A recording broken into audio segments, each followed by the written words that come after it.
Hey guys, welcome back. So today we are talking about Halloween. I want to do an episode for Halloween and Christmas.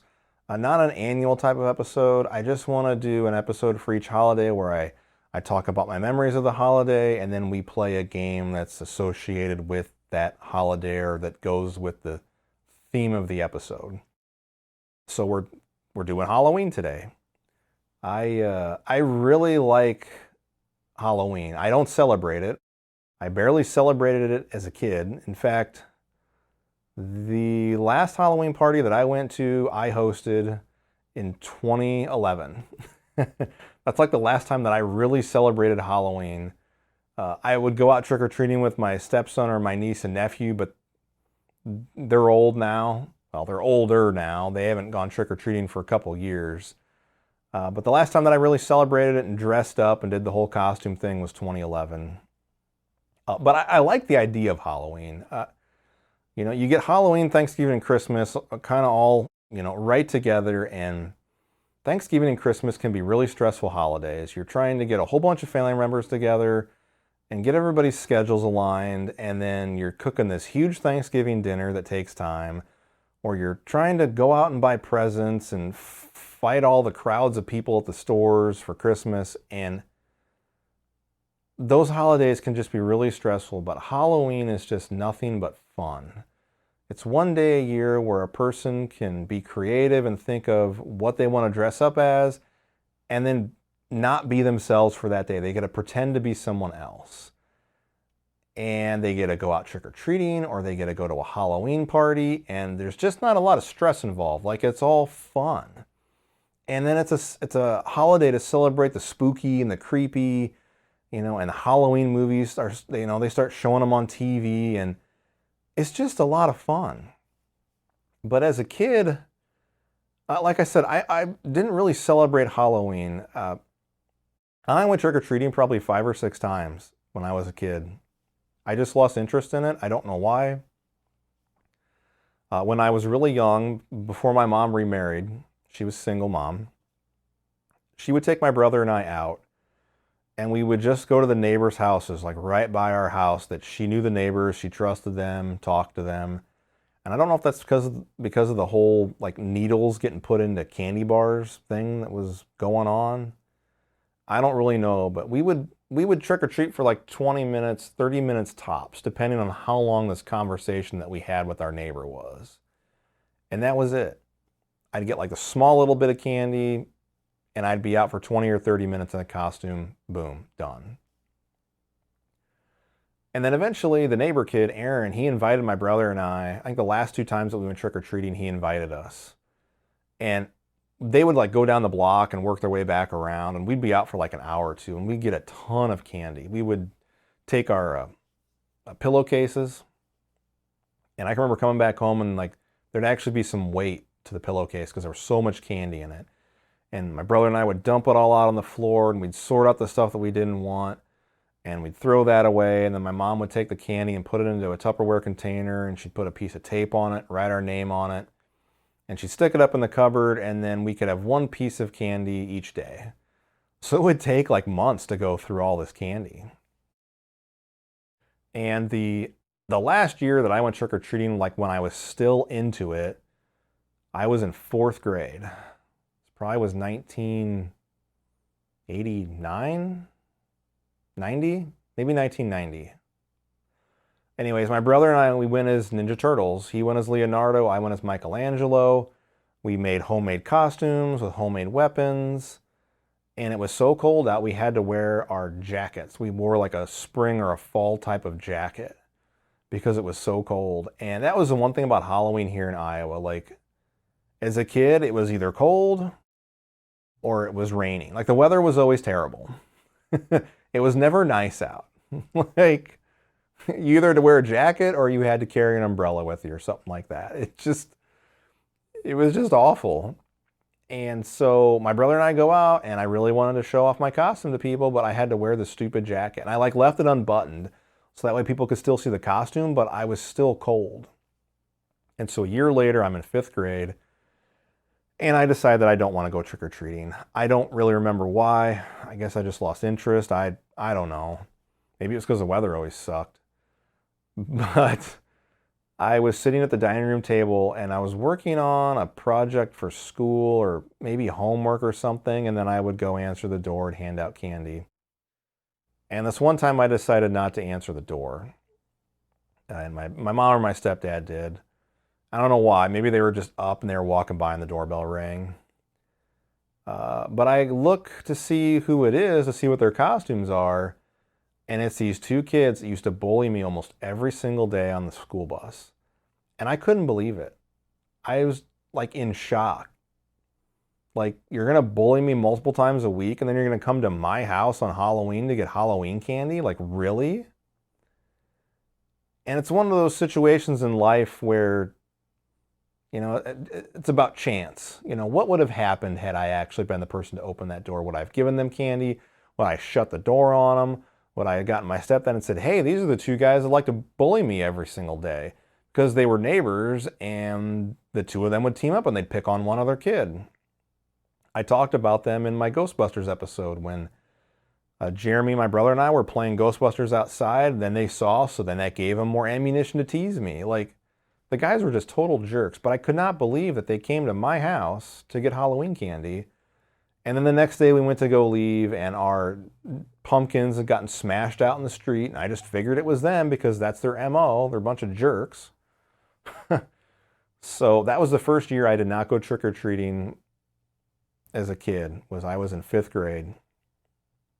And then I went a couple years later. It was my dad's weekend and Halloween fell on that weekend and it was completely impromptu. Like, there was no talk about it until all of a sudden that night, oh, hey, you guys should go out trick-or-treating with Amanda, my stepsister. And my stepmom was like really behind it. Like, I get the feeling that she just didn't want to do it. And so she cobbled up costumes for my brother and I, and we go out and we go trick-or-treating. And there was the threat of rain.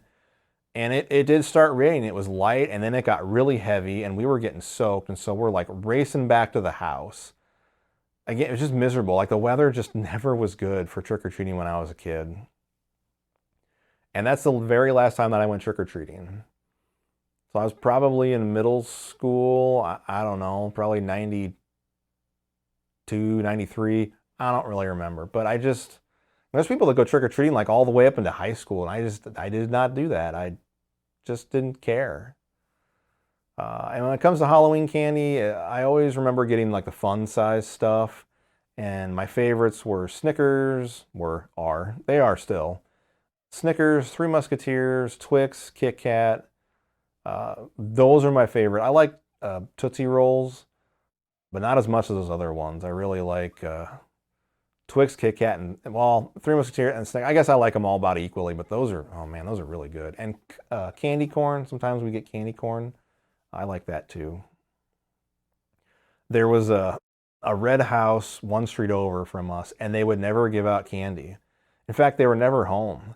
The lights would all be off on the house, and they had their porch light turned on, and they had a wooden chair out there from like their dining room table with a big bowl on it. And I remember the first time that we got there, it's like, oh, look, they just left a bowl of candy out for us. No, it wasn't candy. One year it was travel toothbrushes. Then one year it was those plastic vampire teeth that you can put in your mouth. And there's a sign that says, please just take one. And I remember thinking, I don't want to take one of these. I want candy. Like, where's the candy at? And so eventually we learned, it was like, oh, that's the red house. It just looked weird. Like, there was no street lights around the house. So like, it was totally dark out. And then you had this porch light like shining down, illuminating the front step. So I just have the memory of that image of that house. And like, we'd be walking down the street and we'd see the front door and the red siding. And we're like, oh, that's the red house. Don't even bother going up there because they don't even have candy. And like, we tell the other people that we're trick-or-treating, we're like, don't waste your time going over there. They don't even have candy. And then one year, this guy asked us, like, we go up to the door and we're trick or treat. And he's like, well, which is it, trick or treat? And none of us knew what to do. Like, we're like, huh? Like, we say trick or treat, you give us candy, we go to the next house. Like, there's no questions or conversation. Like, what's happening here? Eventually, he was messing with us, and eventually he gave us some candy and we went on. But I remember that happening, and I'm just like, what? I'm here for candy?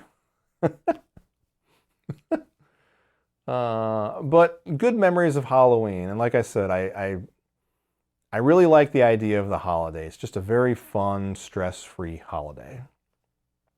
And I've got sitting over here, this is not my original one as a kid. I had one of these as a kid. McDonald's had their trick-or-treat like pumpkin buckets or pails.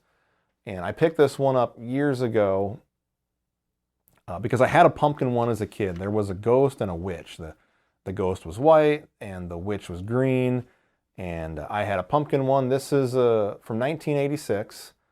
And I'm sure when I became a teenager and I didn't care about trick-or-treating anymore and I still had this thing that I was like, I don't need that anymore, get rid of it. And, you know, it's gone. But I like it. It just takes me back to being a kid and those, you know, very few years that I actually trick-or-treated. And then the game that we're going to play, I wasn't sure what kind of a game to play for this episode. And then it just kind of came to me. I just got to thinking, what's the first game that really creeped me out? And it's a game that I played over at Chris's house, and it just happens to work really well that we're talking about 16-bit games, and it's a 16-bit game. And so I kind of just got lucky. Like I had the idea to do this episode and a Christmas episode, and the games that we're going to play just work well. So anyways, the game that we're going to be playing is Splatterhouse 3.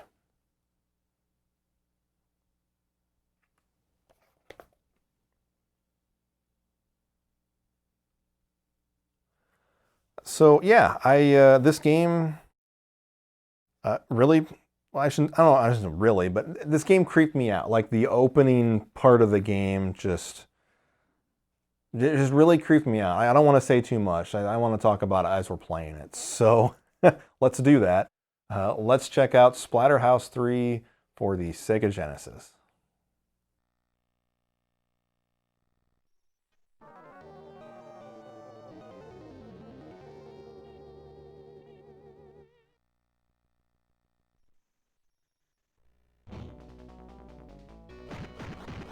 Alright guys, we got Splatterhouse 3 going. And when I talked earlier about the opening of the game creeping me out, really I was talking about these cutscenes. There is a cutscene in the beginning of the game. These cutscenes with the digitized graphics and that really creepy music, yeah, it just creeped me out.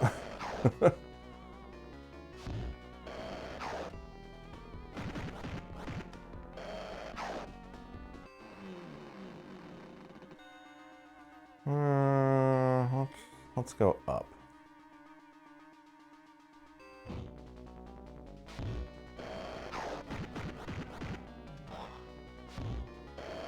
As you can see, we're on a time limit here, kind of. So if we can complete a stage before the time expires, we'll get the like the better ending. This game actually has multiple endings. Like we're trying to save our wife and son, and depending on how good or bad we do, they live or die.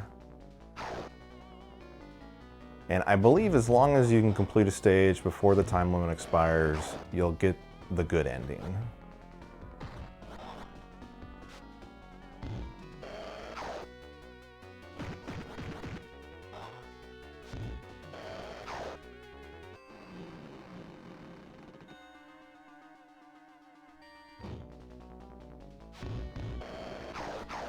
So I'll be using the spin kick a lot. As you can see right here, you can just, well, this room's small, but you can clear a room out pretty easily at times.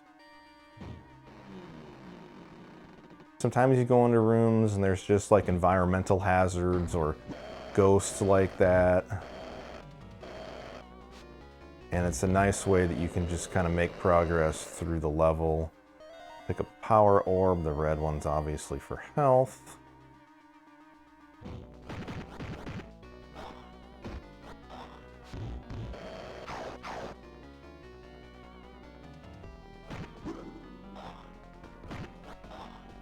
Dang it.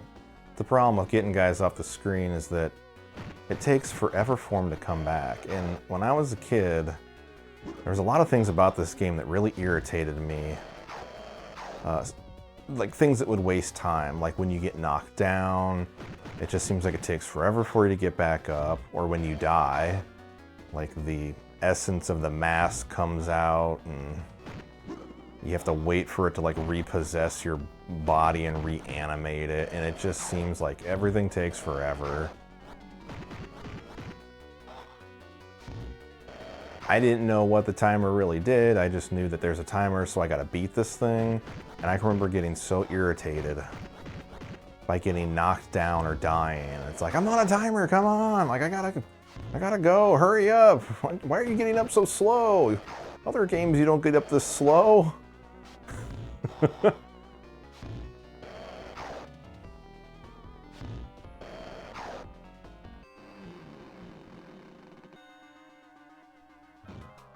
So here's our first boss, not that guy. We will fight that guy later. But this guy here who's eating lunch, I believe he's the monster that's on the cover.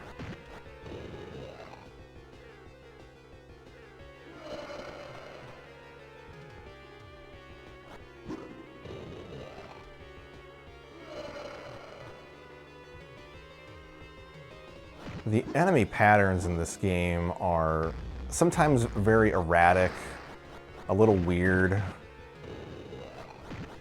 I kind of feel at times like they did it to, well, just to make you waste time.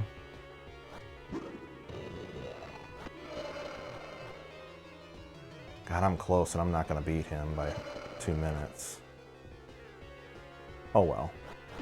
That's, I guess I didn't mention that. If you beat an enemy, oh, holy cow, I did it. Okay, so I get to go to stage X now, which is a bonus stage, and we'll be able to pick up some free guys.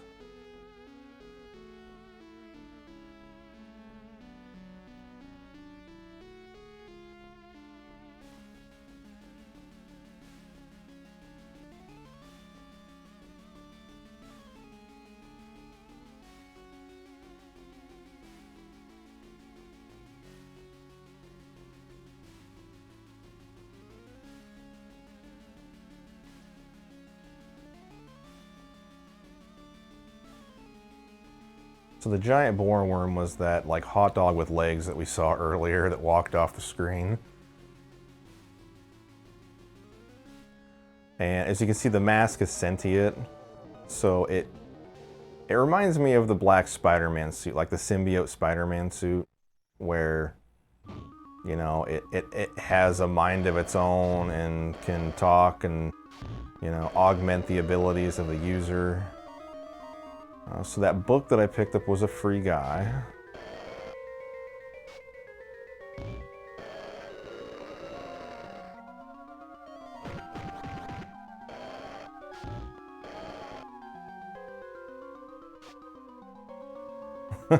He's like, hell no, I'm not walking up to you.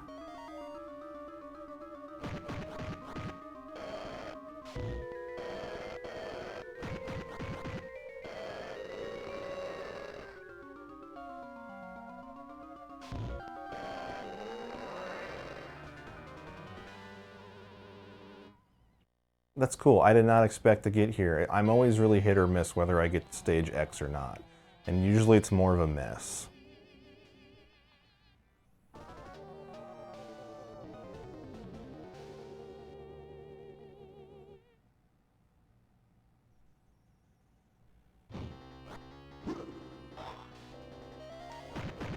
So we got a new enemy type. I don't know the names of these enemies.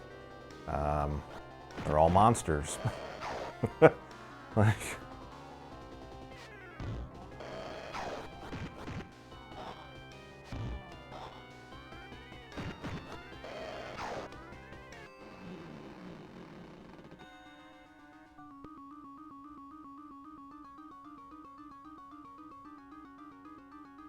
Like, that's gross. Like that, you know, just think of your, I don't know what age I would have been, 12, 13, 14, I'm not really sure. You know, playing this down in the basement at Chris's house, like his not really game room. They had a finished basement, but they didn't use it. Like the only time they actually used it was when they put their Christmas tree up down in the corner. Otherwise, they just had, you know, like the old couch and the old TV and the old entertainment center, and that's where we played all of our games at.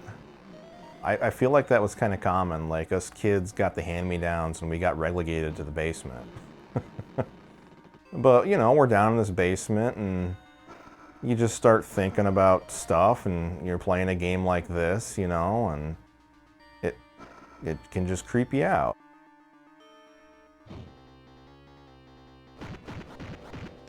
The game has weapons. I tend not to use them because, like, this move is way better than most of the weapons that I'm going to be able to use. Like, I just one-shot that guy, and I'm not one-shotting a guy by throwing a cinder block at him. So when we clear a room, we can press start to bring up a map. I'm going to go to the left.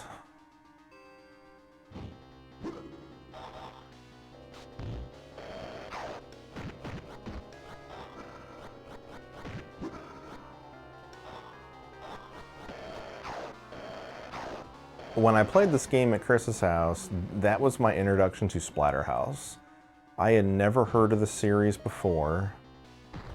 I didn't know it was an arcade game until years later. I never saw it in an arcade. I mean, I didn't get to go to the arcades very often, but whoops.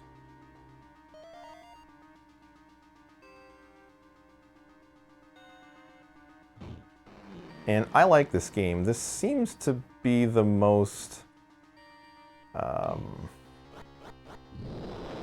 don't know, divisive game in the series.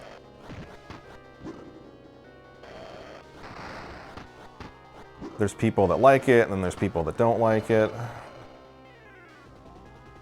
Because it's such a different game than like the first two.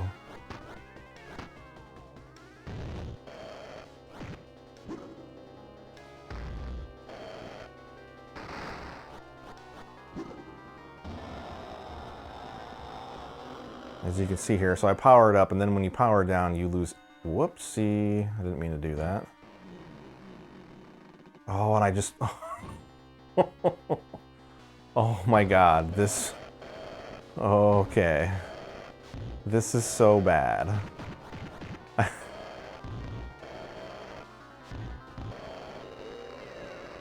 Well, actually, this is good, because these guys will drop power-ups. I was going to say I missed my power-ups because I left the room. Okay. So on our map here, the white is a one-way door. And the yellow doors are teleporters. I'm just going to go down and head right to the boss.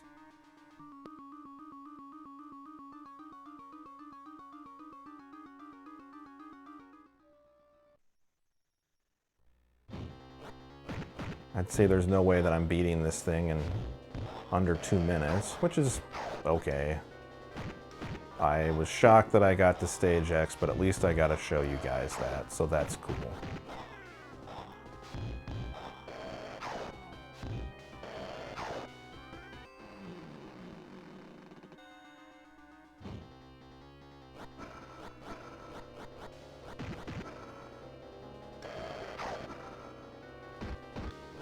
So normally in beat 'em ups, like, it's a big no-no to get surrounded, and in this game I'm actually trying to do it so I can hit everybody with my spin kick.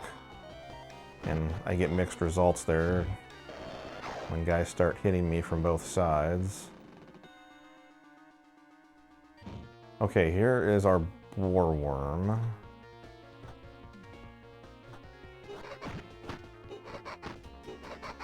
As you can see, bosses can block. Oh god, I was hoping I was going to be able to get a hit on him.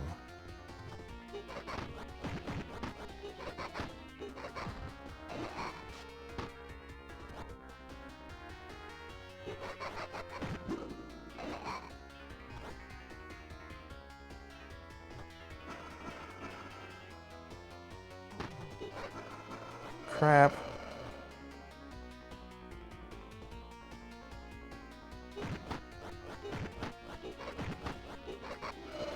Dang it. I'm trying to save my power up until he changes form. I don't know if that's a good strategy or not. I haven't played this game enough to really know what's a good strategy and what isn't.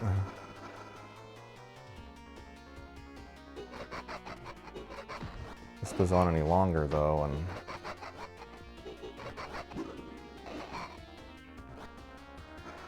all right, I'm just gonna transform.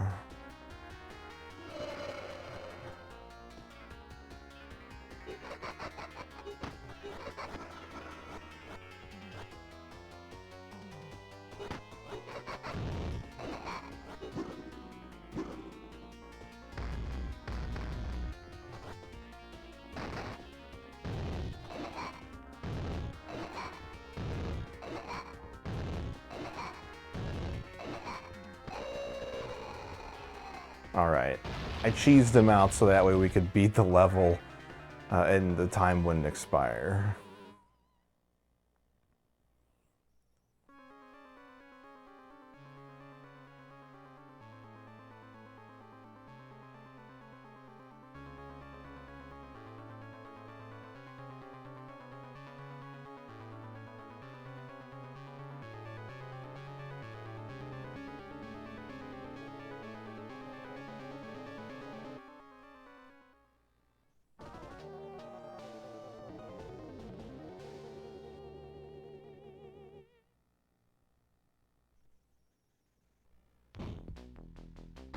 Got a new enemy type.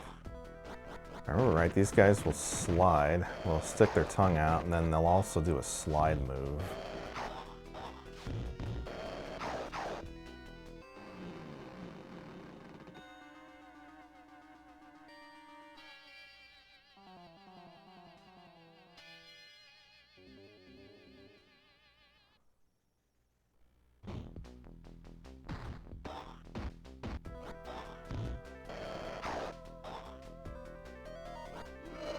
He does a slide move.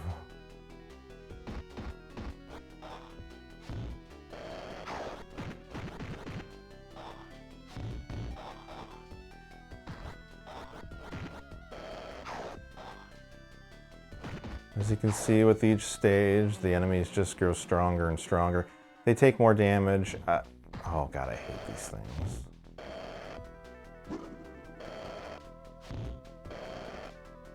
You do get more time, but it's very easy to lose time in this game. You get knocked over, die. Let's see,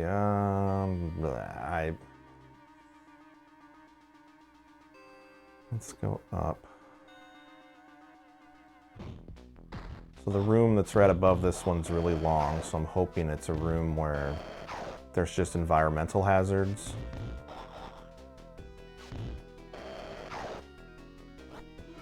I tried doing my spin kick and that did not work.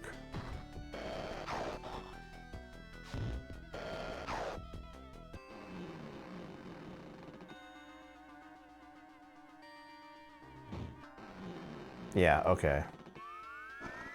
Yeah, I remember this room. It always reminds me of Ghostbusters. With the books flying around, just like in the basement of the library.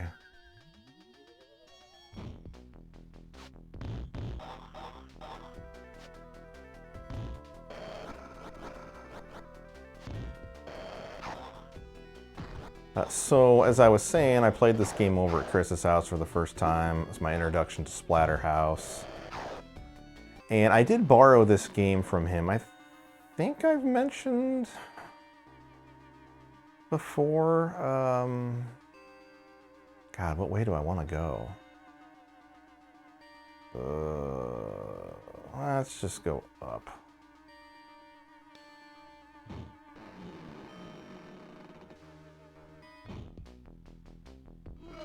Oh, we've already got a new version of these guys.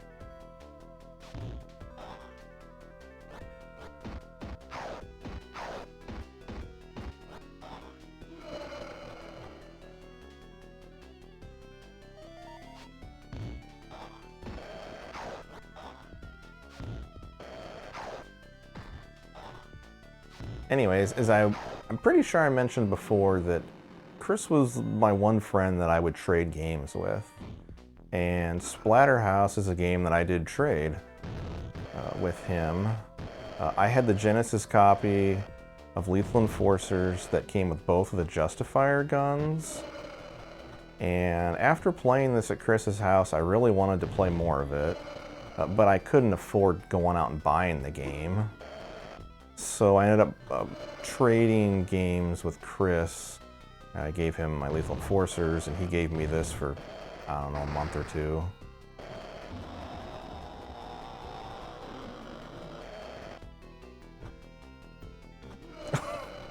I'm still alive. I'm still alive.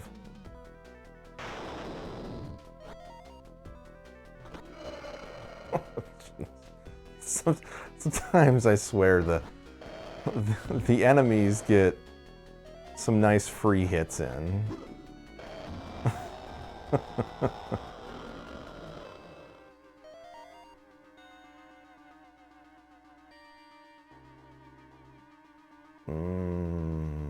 Do I want to go to the left? Actually, I bet I can't. No, okay.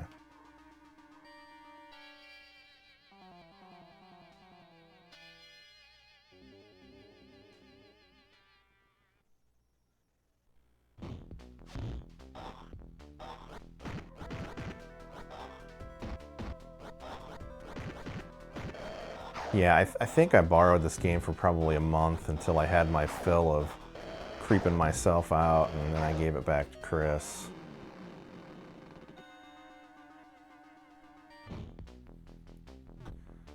But when I started collecting games again, this was one that I picked up. Just because of the memories that are attached to it, just being the first game that just really creeped me out.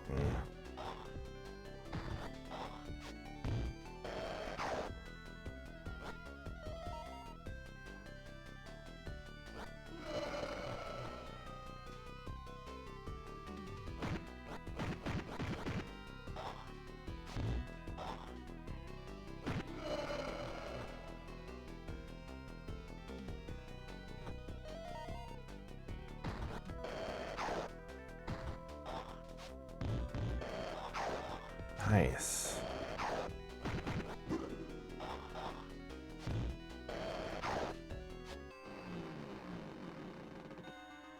Boss in here? Oh, okay, this is so cool.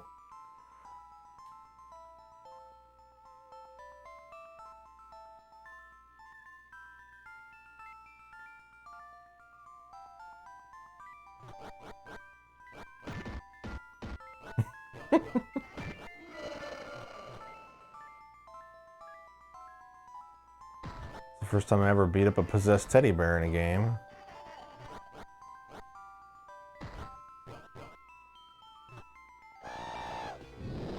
All right.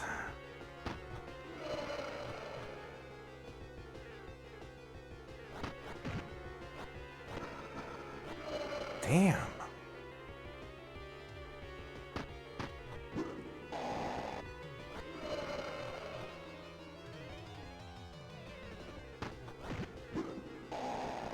Keep screwing up. Oh, shoot.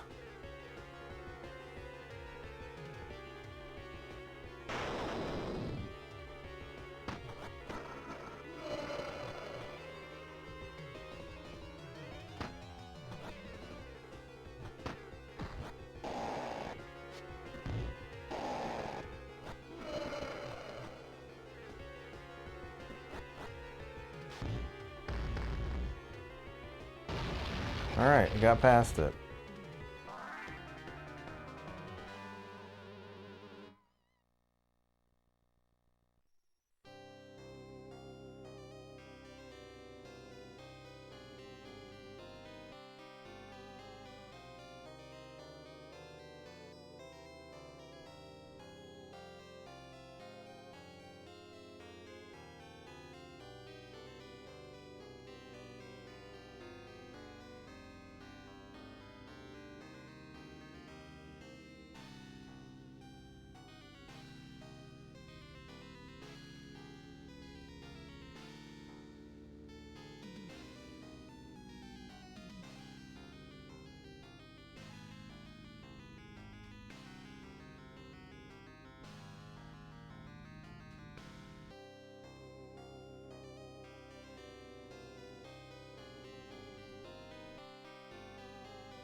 Rick goes to the basement.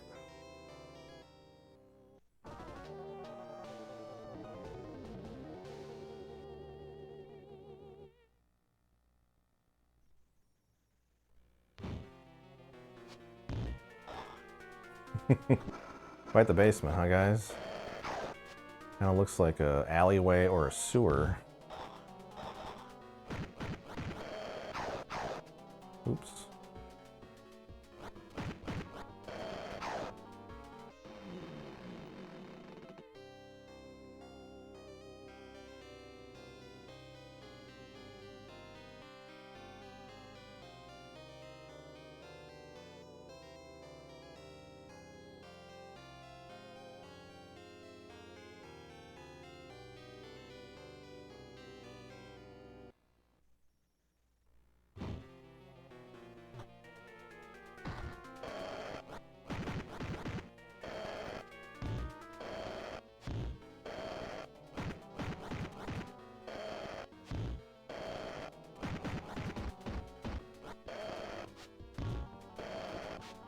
My God, these guys take a lot of hits now.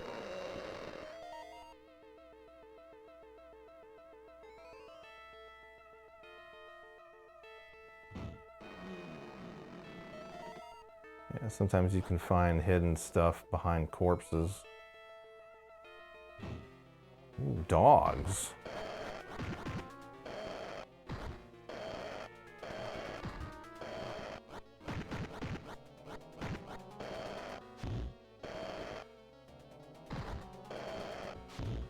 These look way creepier than the dogs. Oh my God. That dog is well endowed. Why did I pick up that health?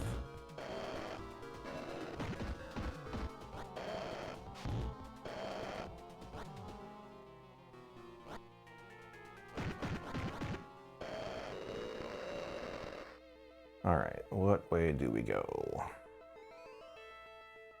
Let's just go to the left, go down, and work our way over.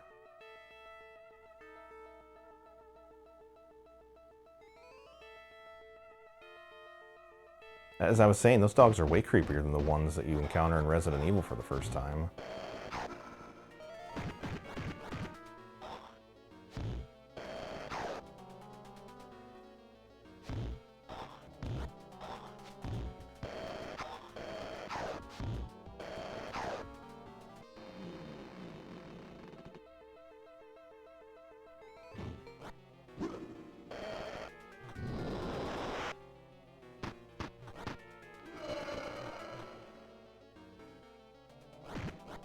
It's really annoying that these guys can still block even though they're not bosses anymore.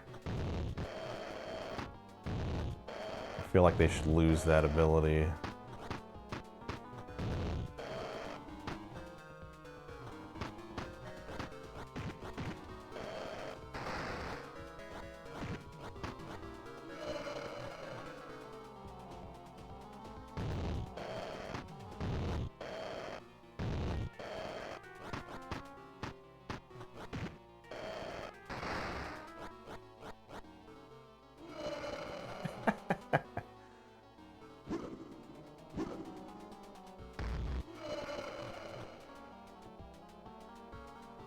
All right, buddy. That's a load of crap.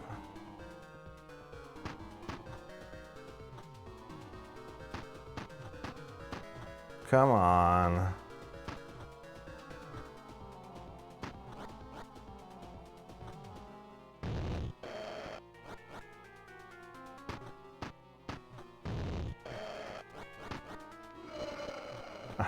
I bet this is the guy that's going to drop the health orb. Oh, I'm out.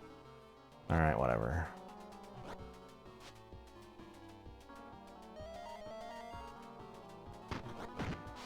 I'm using up a lot of time here.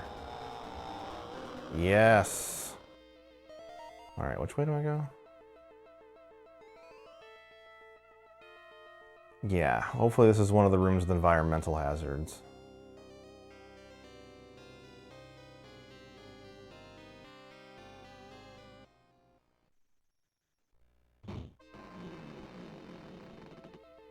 Yep.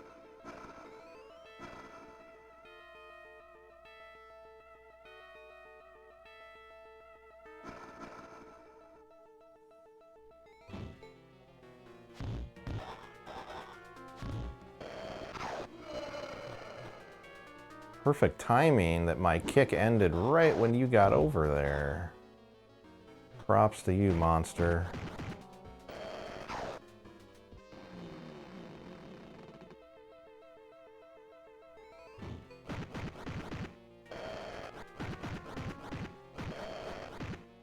So being that this was my introduction to the Splatterhouse games, this one is my favorite. I get kind of bored with the first and second one. I like them. They're good games. But I like beat 'em ups. And I like how this one's non-linear and you get to choose where you want to go. And there's so many rooms that we're missing, which kind of sucks. But I've been trying to get, you know, the decent endings.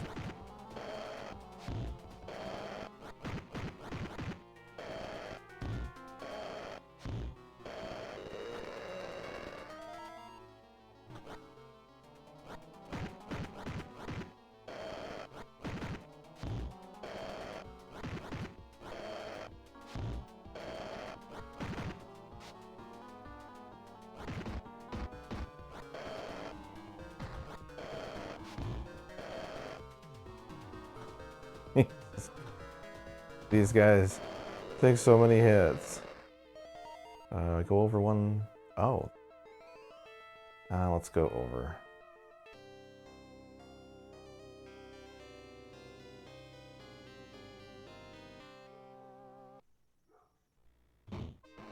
Yes.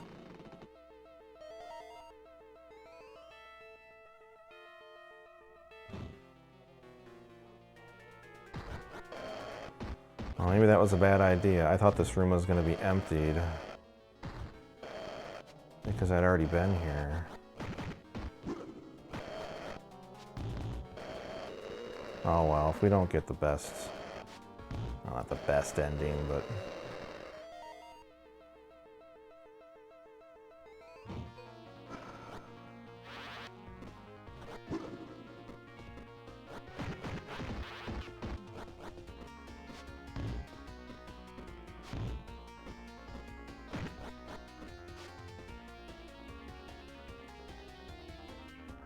This guy's kind of annoying.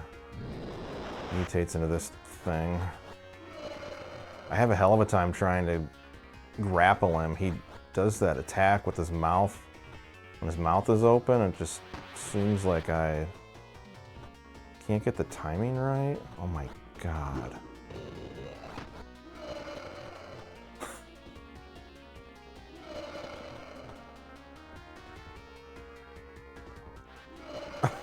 Oh my god.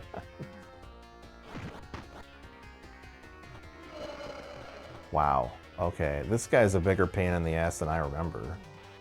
Oh, really? I hardly had him grappled.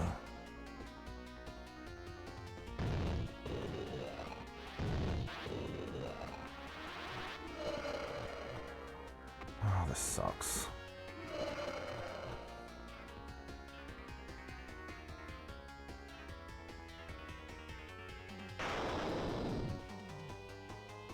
You just noticed Rick has a regenerative shirt. That when I come out of my Hulk form, it just regenerates back over me.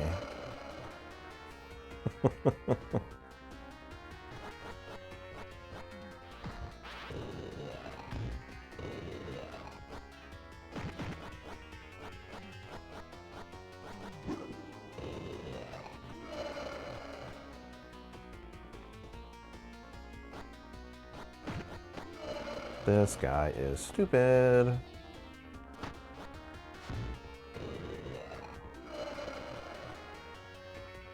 This might be the end.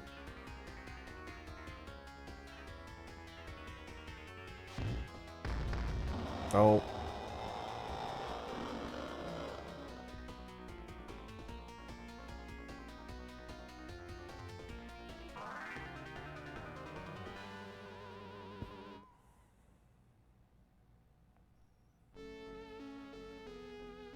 Uh-oh.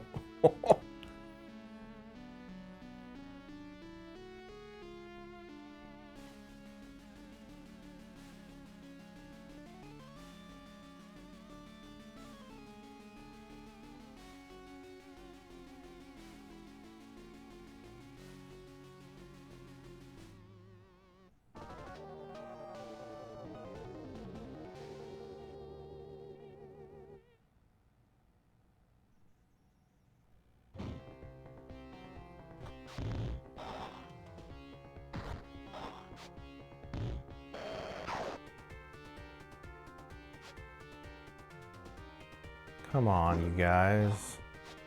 Just walk right over.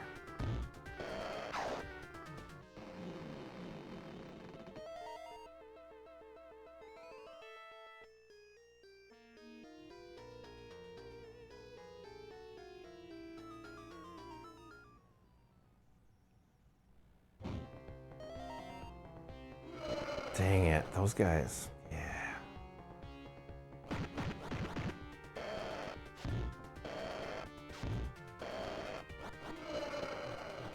Wow. That's a lot of damage.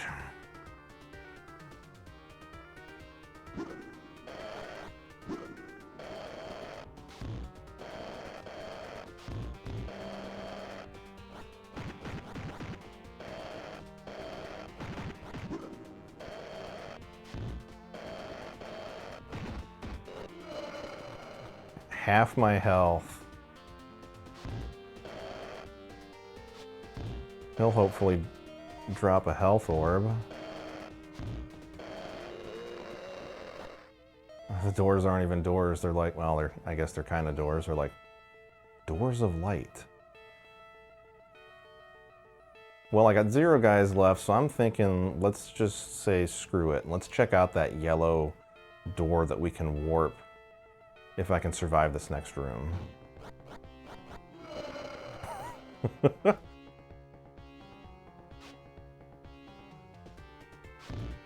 They've wised up.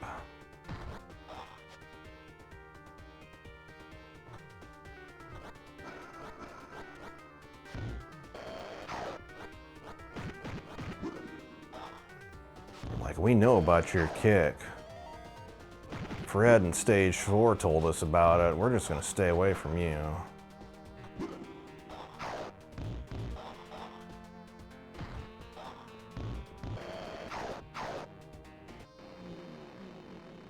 Wait, wasn't this the... Oh, shoot. All right, we're going up.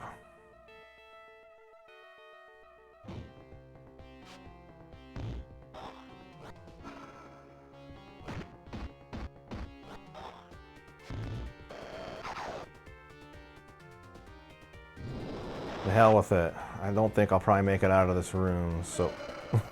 Let's go down as hulked out Rick.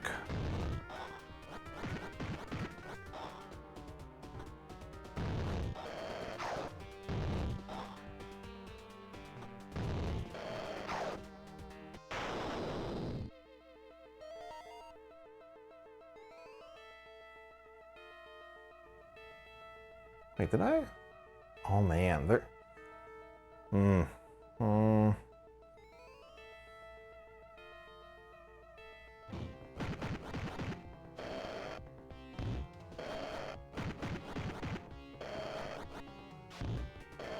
That was close. Alright guys, that is Splatterhouse 3 for the Sega Genesis. Thank you so much for watching. If you're celebrating Halloween this year, have a safe and happy Halloween, and we will see you next time.